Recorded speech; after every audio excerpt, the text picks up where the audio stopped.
உறவுகள் அனைவருக்கும் அன்பான வணக்கங்கள். சோழனை பொறுத்த வரைக்கும் என்னடா இது சாமியே வரம் கொடுத்தாலும் இந்த பூசாரி வரம் கொடுக்குமா கொடுக்காதோ தெரியலையே, இடையில ஏதாவது பூந்து தடுத்து விட்டுருமோ அப்படிங்கிற மாதிரி தான் அவரோட மைண்ட் வாய்ஸ் ஓடிட்டுருக்கு.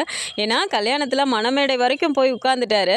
அப்போது கூட மனோகராக இருக்கட்டும் தேனாக இருக்கட்டும் உட்காந்து சோழனை பார்த்து ஒரு மாதிரி முறைக்கிற மாதிரி பார்க்குறதா இருக்கட்டும், அதுக்கு சோழன் ஒரு மாதிரி பயந்துட்டு உட்காந்துட்டு இருக்கும்போது நிலா வந்துட்டு ஏன் டென்ஷனாக இருக்கீங்க, அதெல்லாம் ஒன்றும் இல்லை சோழன், ரிலாக்ஸ்டாக இருங்கன்னு சொல்லிட்டு நிலா வந்து அப்படியே சோழனோட கையை அப்படி ஹோல்ட் பண்ணிட்டு அப்படியே ஒரு தைரியம் கொடுப்பாங்க. அப்போ தான் கொஞ்சம் ரிலாக்ஸ்டாக ஃபீல் பண்ணுவார். ஸோ அது என்ன மாதிரி உங்கள் எல்லாருக்கும் பிடிச்சிருந்தது அப்படின்னா மறக்காம இந்த வீடியோக்கு ஒரு லைக்கை மட்டும் கொடுத்துருங்க. ஸோ அங்கே வரைக்கும் போய் உட்காந்துடுறாங்க. அப்போவுமே ஐயர் வந்துட்டு அந்த பூஜைக்கு ஒவ்வொரு ஸ்லோகமாக சொல்லிட்டு இருக்கும்போது அவர் இவ்வளோ லென்த்தாக கொண்டு போகிறாரு. அப்படிங்கும்போது அண்ணே சீக்கிரமாக சொல்லுண்ணே, அவரை என்னண்ணே இவ்வளோ நேரமாக போயிட்டுருக்கு அப்படின்றாங்க. டே இருடா, அப்புறம் ஒன்று ஒன்றா சொல்ல வேணாமா, ஏன்டா அவசரப்படுற அப்படிங்கிறாங்க. அண்ணே பயமாக இருக்குண்ணே, அங்கே பாத்தியா நிலாவோட குடும்பத்தில் இருக்க ஒருத்தர் மூஞ்சிலையாவது சிரிப்பு இருக்கா பார்த்தியானே, பயமாக இருக்குண்ணே, கடைசி நேரத்தில் ஏதாவது பண்ணி விட்ருவாரோன்னு அப்படிங்கிறாங்க. அதெல்லாம் ஒன்றும் இல்லைடா சோழா, நீ பயப்படாத, நான் நேற்றே அவர்கிட்ட பேசிட்டேன், அவருக்கு பெருசாக அந்த கல்யாணத்தில் அவங்களுக்கு விருப்பம் இல்லை தான், ஆனாலும் நாங்கள் நல்ல நிலாவை பார்த்துக்குவோம், சோழனும் நிலா மேலே அவ்வளோ பாசம் வச்சுருக்கான், நீங்களும் அடிக்கடி வந்து பார்த்துட்டு போகணும் நிலாவை அப்படிலாம் நானும் பேசியிருக்கேன்டா, அவரும் சரின்னு தான் சொல்லியிருக்காரு, கல்யாணத்தில் தான் எந்த பிரச்சனையும் பண்ண மாட்டேன்னு அவர் சொல்லிட்டார்ல, அப்புறம் ஏன்டா நீ பயந்துட்டுருக்க அப்படிங்கிறாங்க. என்னென்ன பண்ண சொல்கிற, பக்கு பக்குங்குதே, இவனுங்களெல்லாம் யாரையும் நம்ப முடியல, அதோ நிலாவோட அண்ணனை பாரு எப்படி உட்காந்துட்டு என்னை பார்த்து முறைச்சிட்டு இருக்கான் பாரு அப்படிங்கிறாங்க. நீ ஏன்டா அவங்கள பார்க்குற, யாக குண்டத்தை பாருடா, அதை பாரு, இல்லாட்டி நிலாவை பாரு, அதை விட்டுட்டு ஏன்டா நீ தேவையில்லாமல் நீயும் டென்ஷன் ஆகி எங்களையும் டென்ஷன் ஆகுற அப்படின்னு சொல்லிட்டு இப்போ நின்றுட்டு இருக்காங்க. ஸோ மாலை மாற்றிக்க சொல்லும்போது மாலையுமே வந்துட்டு நிலா ஃபஸ்ட்டு போட்டு விடுறாங்க, அப்புறம் சோழனும் போட்டு விட்டுட்டு ரெண்டு பேரும் மாலை மாற்றிட்டு உட்காந்துட்டு இருக்கும்போது இப்போது ஆசீர்வாதம் பண்ணுறதுக்கு, அதாவது மாங்கல்யத்தை இருக்கிறவங்க கிட்ட ஆசீர்வாதம் வாங்குங்க அப்படின்னு சொல்லும்போது இப்போது அப்படி பார்க்குறாரு ஐயர் வந்து அப்படியே எல்லாத்தையும் பார்த்துட்டு இப்போ நிலாவோட அண்ணியை தான் கூப்பிட்றாரு. அம்மா நீ கொஞ்சம் வாமா அப்படின்னோடனே போகிறாங்க. இந்தம்மா திருமங்கல்யத்தை எல்லாருக்கிட்டே ஆசீர்வாதம் வாங்கிட்டு வாமா அப்படின்னோடனே இப்போ மதி தான் போயிட்டு எல்லாருக்கிட்டே ஆசீர்வாதம் வாங்கிட்டு வந்து கொடுக்குறாங்க. இப்போ அதை அப்படியே எடுத்து சோழன்கிட்ட கையில் கொடுத்து போட்டு விடுங்கப்பா அப்படின்னு சொல்லும்போது இப்போது சோழனுக்கு அப்படியே ஒரு மாதிரி அந்த பழைய ஞாபகம் எல்லாம் வருது. எவ்வளோலாம் நிலாக்கிட்ட வந்து பேசக்கூடாதுன்னு சரி, நிலாக்கு வந்து சோழன்கிட்ட இருந்து பிரிக்கணும்னு சொல்லிட்டு அவங்க அப்பா அவங்க அண்ணன் அவங்கெல்லாம் பண்ணது அதெல்லாமே வந்துட்டு அப்படியே சோழனுக்கு வந்துட்டு அப்படியே ரீகால் ஆகுது. அதெல்லாம் அப்படியே நினச்சிக்கிட்டே அப்படியே நிலா கிட்ட அப்படி பார்த்துட்டு போடவா அப்படின்னு சொல்லி கேட்குறாரு. நிலாவும் அப்படின்னு சொல்லி சம்மதம் சொன்னதுக்கப்புறம் ரொம்பவுமே ஜென்யூனாக நிலா கிட்ட கேட்டுட்டு கழுத்தில் போட்டு விடுறாரு. அப்போது அடுத்ததாக வந்துட்டு இது குங்குமம் வைக்கிறதுக்காக மாங்கல்யத்தில் வைக்கணும் அப்படிங்கும்போதுமே நிலா அப்படி எடுத்து காட்டுறாங்க. வச்சு விட்டோன்னே வகுடில் வைக்க சொல்லும்போது இப்போது பின்னாடி நின்றுட்டு வானதி வந்துட்டு அந்த நெத்திச்சரத்தை இப்படி தூக்கி கொடுக்கும்போது சோழன் வந்து வச்சு விட்ட கையோட நெத்தியில் டக்குன்னு கிஸ்ஸும் பண்ணிடுறாரு. அப்போ அந்த செகண்டில் வந்துட்டு மனோகருக்கும் தேனுக்கும் அப்படி ஒரு கோவம் வருது. அப்படியே ஒரு மாதிரி பார்த்துட்டு என்ன இவன் நாகரிகமே இல்லாமல் இப்படிலாம் பண்ணுறானே இத்தனை பேர் இருக்கும்போது அப்படிங்கிற மாதிரி அப்படியே ஒரு மாதிரி பார்க்குறாங்க. நிலாவுக்கு டக்குன்னு ஒரு மாதிரி ஆயிடுது. எல்லாருக்கும் முன்னாடி என்னடா சோழன் இப்படி பண்ணிட்டாரே அப்படிங்கிற மாதிரி அப்படியே அப்படியே ஒரு மாதிரி பார்க்கும்போது சோழனுக்குமே அப்போ தான் ரியலைஸ் ஆகுது என்னடா அது அப்படின்னு. சுற்றி எல்லாரையும் பார்க்கும்போது எல்லாரோட ரியாக்ஷனையும் பார்க்கும்போது ஒரு மாதிரி இருக்குது. இந்த சைடு நடேசன் சேரன் எல்லாருமே ஒரு மாதிரி இருந்தாலும் ஒரு மாதிரி சந்தோஷம் தான் படுறாங்க. ஆனால் இவங்க ஃபேமிலியில் மட்டும் ஒரு மாதிரி இருந்தாலும் மதிக்கு அது பெருசாக தெரியல. அந்தளவுக்கு அவர் லவ் பண்ணுறாரு நிலாவை அப்படிங்கிற மாதிரி அவங்களும் கேஷுவலாக எடுத்துக்கிறாங்க. ஆனால் பர்டிகுலராக அவங்க அப்பா அவங்க அம்மா அவங்க அண்ணன் 3 பேருக்கு மட்டும் இந்த விஷயம் பிடிக்கவே இல்லை. ஒரு மாதிரியே முகத்தை வச்சுட்டு இருக்கும்போது இப்போ சோழன் வந்து நிலாவை பார்க்குறாரு. நிலா வந்து அப்படியே சோழன் வந்து திருன்னு முழிக்கிறத பார்த்த உடனே நிலாவுக்கே ஒரு மாதிரி சிரிப்பு வந்துடுது. ஸோ அவங்க சிரித்த உடனேமே நிலாவுக்கு நிலாவே சிரிச்சிட்டா அப்புறம் என்னடா அப்படிங்கிற மாதிரி சோழன் வந்துட்டு அப்படியே ஒரு மாதிரி சந்தோஷமாக உட்காந்துட்டு இருக்காரு. ஸோ கல்யாணம் எல்லாம் நல்லபடியாக முடிஞ்சதுக்கப்புறமா எழுந்து நின்றுட்டு இப்போ பெரியவங்க கிட்ட ஆசீர்வாதம் வாங்கிக்கோங்க அப்படிங்கிறாங்க. இப்போ ஆசீர்வாதம் வாங்கணும் அப்படிங்கும்போதே நேராக வந்து ஃபஸ்ட்டு இப்போ நடேசன் வந்துட்டு நிற்கிறாரு. நடேசன் நிற்கும்போது சேரனையும் அண்ணா நீங்களும் வந்து நில்லுங்க அப்படிங்கிறாங்க நிலா. சரிப்பா அப்படின்னோடனே இப்போ சோழன் டக்குன்னு அண்ணா நீயும் ஆன அப்படின்னு சொல்லிட்டு அவரோட ஓனரையும் கூப்பிடுறாங்க. ஸோ ஓனரும் வந்து நின்னோடனே 3 பேருமா சேர்ந்து ஆசீர்வாதம் பண்ணுறாங்க.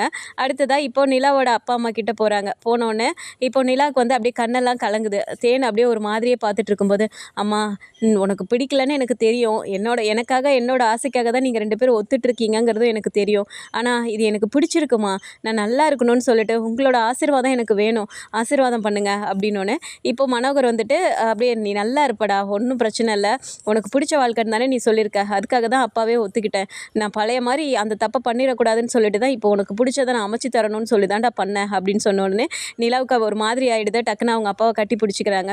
ஸோ 2 பேரையும் ஆசீர்வாதம் பண்ணதுக்கப்புறம் இப்போ அவங்க அண்ணனை பார்க்குறாங்க. அண்ணன் அண்ணி 2 பேரும் ஆசீர்வாதம் பண்ணுங்க அப்படிங்கிறாங்க.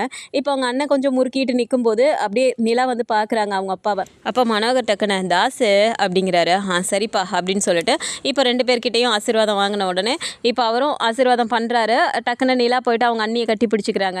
சோழன் சும்மா இருக்காமல் வேகமாக போயிட்டு அப்புறம் மச்சான் ஆசீர்வாதம்லாம் பண்ணிட்டீங்க, கை கொடுங்க மச்சான் அப்படின்னு சொல்லிட்டு எனக்கு வாழ்த்துக்கள்லாம் சொல்ல மாட்டிங்களா அப்படின்னு சொல்லிட்டு வாண்டடாக போயிட்டு கையெல்லாம் பிடிச்சிட்டு இப்படி கட்டி பிடிக்கிற மாதிரி பண்ணும்போது அவர் ஒரு மாதிரி உதாசீனப்படுத்துறாரு. அது ஒரு மாதிரியே இருந்தாலும் நிலாவுக்கு சோழன் வந்து அதை பெருசாக எடுத்துக்கல அப்படிங்கிறத ஒரு மாதிரி விட்டுறாங்க. ஸோ இப்போ கல்யாணம்லாம் முடிஞ்சதுக்கப்புறம் வீட்டுக்கு கிளம்பலாம் அப்படின்னு சொல்லிட்டு சாப்பாடுலாம் முடிஞ்சதுக்கப்புறமா வீட்டுக்கு கிளம்புறாங்க. ஸோ இப்போ வீட்டுக்கு வந்ததுக்கப்புறமா பார்த்தா இப்போது இவங்க வந்து வீட்டில் வாசலில் நிற்கிறாங்க. இப்போ ஆரத்தி எடுக்கணும் அப்படிங்கும்போது அப்போவுமே தேனு பார்த்துட்டு சொல்கிறாங்க, இத்தனை பேர் இருந்து என்னத்துக்கு, வீட்டில் ஒரு பொம்பளை இல்லை ஆரத்தி எடுக்கிறதுக்கு அப்படின்னு சொல்லிட்டு இப்போ தேனு தான் பார்த்துட்டு, தம்பி எனக்கு கொஞ்சம் நான் சொல்கிறதெல்லாம் எடுத்து கொடுங்கப்பா அப்படிங்கிறாங்க. உடனே நடேசன் வந்துட்டு, வீட்டில் பொம்பளை இல்லைன்னா என்னம்மா, நாங்கள் இத்தனை பேர் இருக்கோமே, ஆரத்தி எடுக்கிறதுக்கு நல்ல மனசு இருந்தால் பத்தாதா, அதெல்லாம் நாங்கள் ஏற்கனவே ரெடி பண்ணி வச்சுட்டோம், இருங்க வரேன் அப்படின்னு சொல்லிட்டு நடேசனை எடுத்துகிட்டு வந்து கொடுக்குறாரு. ஸோ நடேசனை எடுத்துகிட்டு வந்த உடனேமே தேனு பார்த்துட்டு, மதி நீ போய் ஆரத்தி எடு அப்படிங்கிறாங்க. அத்தை நீங்களும் வாங்க 2 பேருமே சேர்ந்து எடுக்கலாம் அப்படிங்கிறாங்க. நடேசன் உடனே பார்த்துட்டு, அம்மா 2 பேராக எடுக்கக்கூடாதுமா, யாராவது ஒருத்தர் எடுக்கணும் இல்லை 3 பேராக இருக்கணும், நீங்கள் 2 பேருமே சேர்ந்து எடுங்க. அம்மா வானதி நீயும் வா சேர்ந்து தட்டப்புடி அப்படிங்கிறாங்க. சரின்னு வானதி வந்து பிடிச்ச உடனே வானதி சும்மா வாயை வச்சிட்டு இருக்காம, நான் வேற யாரும் இல்லை, நான் தான் பாண்டியை கல்யாணம் பண்ணிக்க போகிறேன் அப்படிங்கிறாங்க. அப்போ தேனுக்கு அப்படி ஒரு கோவம் வருது. பார்த்துட்டு நீ யாராக வேணா இருந்துட்டு போ, முதல்ல ஆரத்தி தட்டப்புடி அப்படின்னு சொல்லிட்டு இப்போ டக்குன்னு இப்படி ஆரத்தி சுற்றும் போது வானதிக்கு ஒரு மாதிரி ஆயிடுது. என்ன இவங்க இப்படி பேசுகிறாங்க அப்படிங்கிற மாதிரி முகமே ஒரு மாதிரி ஆயிடுது. நிலாவுக்கு ஒரு மாதிரி இருந்தாலும் அப்புறமா வானதியை சமாதானப்படுத்திக்கலாம் அப்படிங்கிற மாதிரி விட்டுடுறாங்க. இப்போ ஆரத்தி எடுத்துட்டு இப்போ உள்ளே வாங்க அப்படின்னு சொல்லிட்டு சேரன் கூப்பிடுறாரு. வாங்க உள்ளே வாங்க அப்படின்னு சொல்லி கூப்பிட்ட உடனே ஒரு நிமிஷம் பா அப்படின்னு சொல்லிட்டு இப்போ இப்படிங்கிட்டு பின்னாடி திரும்பி பார்க்குறாங்க. பெரிய வண்டி வருது. இதை பார்த்தோன்னே எல்லாருக்குமே ஆச்சரியமாக பார்க்குது. நிலா பார்த்துட்டு, அப்பா என்னப்பா இது அப்படிங்கிறாங்க. என்னடா உன் ஆசைப்படி நீயே வாயை திறந்து எங்களுக்கு கல்யாணம் பண்ணி வைங்கன்னு கேட்ட, கல்யாணம் பண்ணி வைக்கிறதுனா சும்மா அப்படியே உன்னை கல்யாணம் பண்ணி வச்சிருவேன்னு நினச்சிட்டியா, உனக்கு தேவையான சீர்வரிசை எல்லாமே அப்பாவும் அண்ணனும் வாங்கியிருக்கோம், அதுதான் உனக்காக வந்திருக்கு அப்படின்னு சொல்கிறாங்க. நடேசன் அப்படியே பார்த்துட்டு சிரிக்கிறாரு. அவருக்கு சந்தோஷமாக தான் இருக்குது, மருமகளுக்கு இவ்வளோ சீர் வந்திருக்கு அப்படிங்கும்போது கொஞ்சம் சந்தோஷம் தான் படுறாரு. அப்போது நிலா பார்த்துட்டு, அப்பா எதுக்குப்பா இதெல்லாம், அதெல்லாம் தேவையில்லப்பா அப்படிங்கிறாங்க. உடனே தேனு டக்குன்னு, அதானே நாங்கள் கொண்டு வந்திருக்க சீர்வரிசையெல்லாம் இந்த வீட்டில் வைக்கிற அளவுக்கு இந்த வீடு அவ்வளோ பெரிய வீடா என்ன அப்படின்னு சொல்லிட்டு டக்குன்னு ஒரு மாதிரி குத்துற மாதிரி சொன்னோன்னே இப்போ அப்படியே சேரனுக்கு முகமே ஒரு மாதிரி ஆயிடுது. நிலா பார்த்துட்டு, அம்மா நான் அதுக்காக சொல்லலம்மா, எனக்கு வேணுங்கிற வசதி இந்த வீட்டில் இருக்கு, இதெல்லாம் வச்சுட்டு நான் என்ன பண்ண போகிறேன், அதெல்லாம் பரவாயில்ல அப்படிங்கிறாங்க.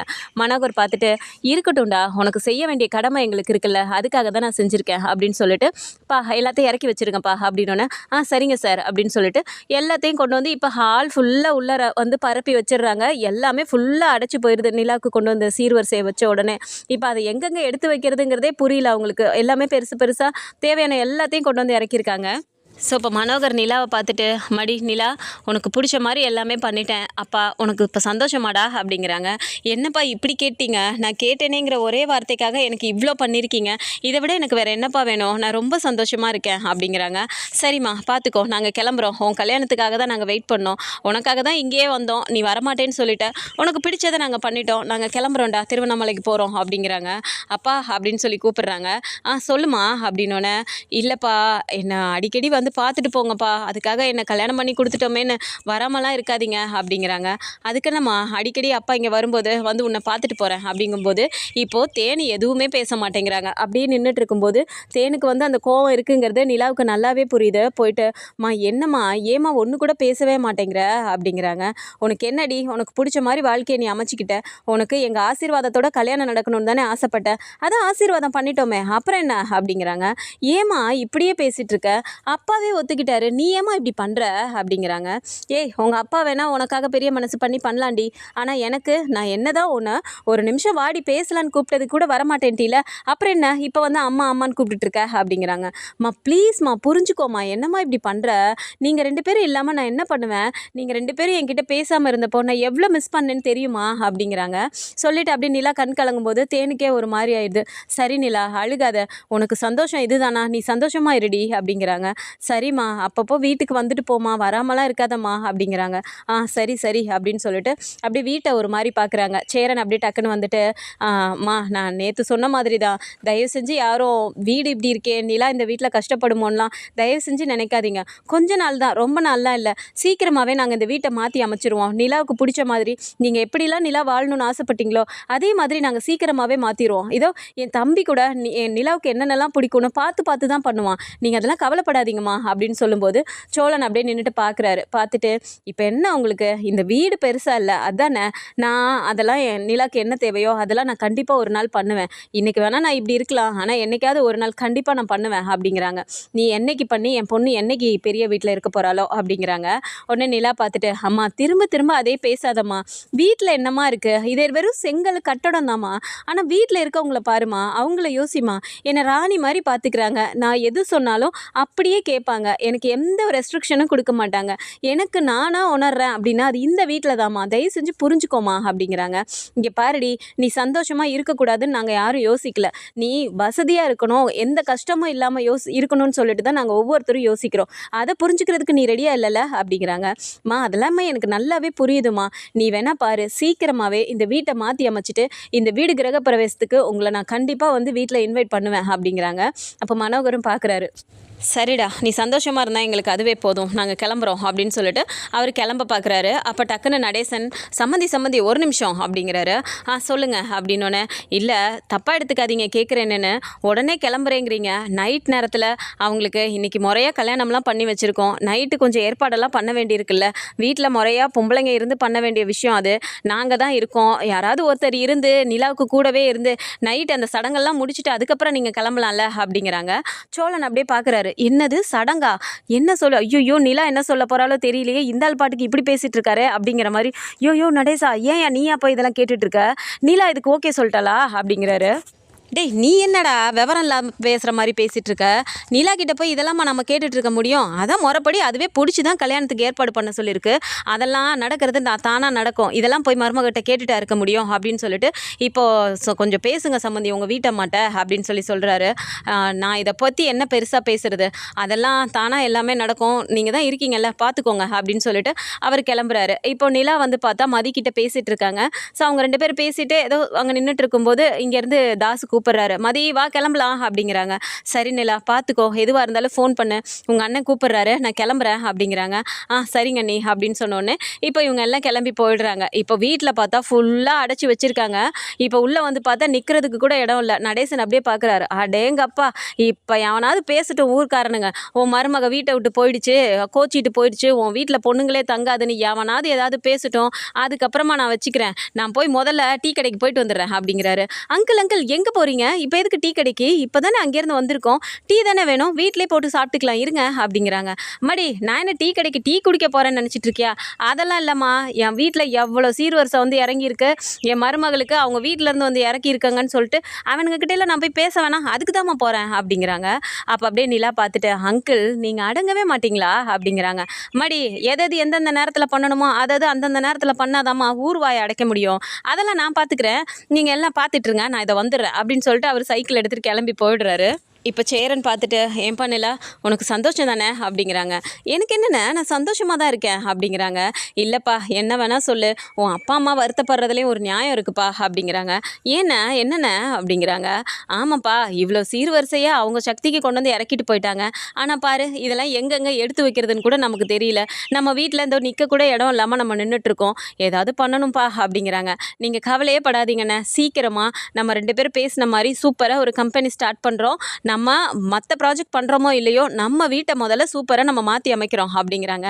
சோழன் அப்படியே பார்க்குறாரு. என்னது கம்பெனி ஸ்டார்ட் பண்ண போகிறீங்களா, இது என்ன புதுசாக இருக்குது எனக்கு தெரியாமல் அப்படிங்கிறாரு. ஆமாம் சோழன், அன்னைக்கு அண்ணன் யதார்த்தமாக தான் சொன்னார், அது ஆனால் சூப்பரான ஐடியாவாக இருந்துச்சு, அதனால் எந்த ஒரு ஆர்கிடெக்ட்டுமே வந்துட்டு இன்ஜினியர்கிட்ட கொடுத்தா இன்ஜினியராக நின்று கட்டடத்தில் கட்டிகிட்டு இருக்காரு, இதோ அண்ணன்கிட்ட தான் கொடுக்குறாங்க, அண்ணன் தான் நின்று கட்டுறாரு, அது ஏன் நாங்களே ரெண்டு பேரும் சேர்ந்து செய்யக்கூடாது, அதுதான் எங்களோட அடுத்த பிளானே, நாங்கள் ரெண்டு பேரும் ஸ்டார்ட் பண்ணுறோம், சூப்பராக பண்ண பண்ண போகிறோம் அப்படிங்கிறாங்க. ஆ ஆ சூப்பர் நிலா, அண்ணனே இதில் கூட்டில் சேர்த்துட்டியா நீ, நல்லா பண்ணுங்க அப்படிங்கிறாங்க. அப்புறம் பண்ணாமல் என்னண்ணே ஓகே தானே அப்படிங்கிறாங்க. எனக்கு என்ன பண்ணலா, நீ எப்படி சொல்கிறியோ அதே மாதிரி பண்ணிக்கலாம் அப்படின்னு சொல்லிட்டு இப்போ பேசிகிட்டு இருக்காங்க. ஸோ ஒரு வழியாக எந்த ஒரு இதுவுமே இல்லாமல், சோழன் பயந்த மாதிரி எந்த பிரச்சனையும் இல்லாமல் கல்யாணம் நல்லபடியாக முடிஞ்சுது. ஆனால் அதுக்கப்புறமா மனோகர் என்ன பண்ண போகிறாரு, இதுக்கப்புறமா நிலா வந்து பார்ப்பாங்களா, என்ன பண்ண போகிறாங்க அப்படிங்கிறத நம்ம பொறுத்திருந்து பார்க்கலாம். ஸோ இதை மாதிரியான கதைக்களமாக இருந்தால் நல்லா இருக்கும்னு நினச்சிங்கன்னா மறக்காமல் நம்மளோட சேனலை சப்ஸ்கிரைப் பண்ணிக்கோங்க. அண்ட் வீடியோ பிடிச்சிருக்கு அப்படின்னா சின்னதாக லைக்கை மட்டும் கொடுத்துருங்க. தேங்க்ஸ் ஃபார் வாட்சிங்.